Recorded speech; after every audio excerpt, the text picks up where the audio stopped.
اعوذ باللہ من الشیطان الرجیم بسم اللہ الرحمن الرحیم۔ ناظرین، ہمارے آج کے ویڈیو کا ٹاپک ہے سورہ بینہ۔ بینہ کا مطلب ہوتا ہے واضح دلیل۔ چلیے شروع کرتے ہیں، بسم اللہ الرحمن الرحیم۔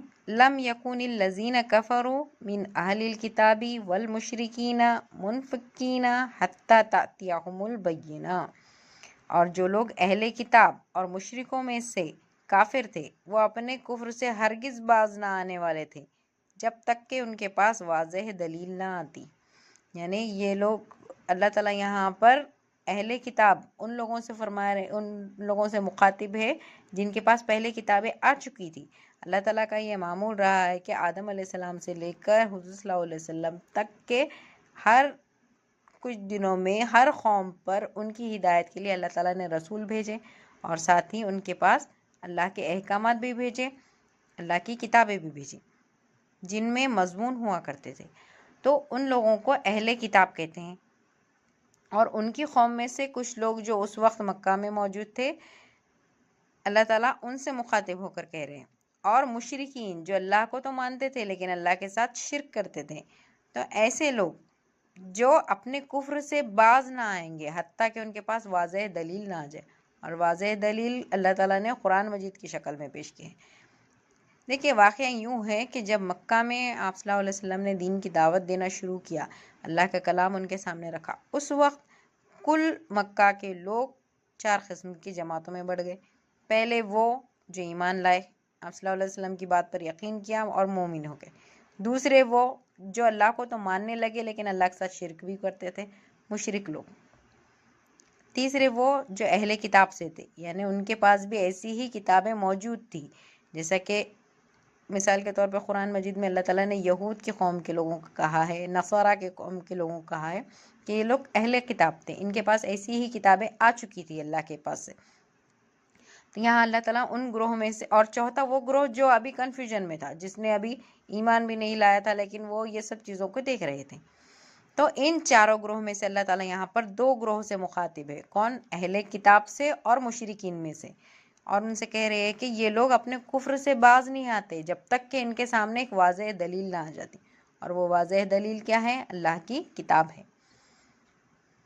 رسول من اللہ یتلو صحفا مطہرہ، یعنی اللہ کا ایک رسول ان کے پاس پاک صحیفے پڑھ کر سنا دے، فیہا کتب قیمہ، جن میں درست مضامین لکھے ہوں، وما تفرق الذین اوتوا الکتاب الا من بعد ما جاءتهم البینہ، جو لوگ اہل کتاب تھے وہ اس واضح دلیل کے آنے کے بعد ہی اس میں مختلف ہو گئے۔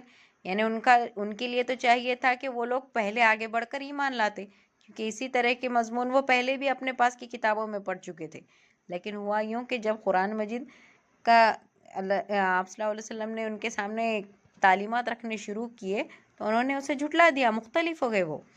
وما امروا الا لیعبدوا اللہ مخلصین لہ الدین، حالانکہ ان کی کتابوں میں بھی یہی حکم تھا کہ اللہ کی عبادت اس طرح کرے کہ عبادت اسی کے لیے خالص کرے، یعنی اس میں کوئی شرک نہ ہو، عبادت صرف اور صرف اللہ کے لیے کیے۔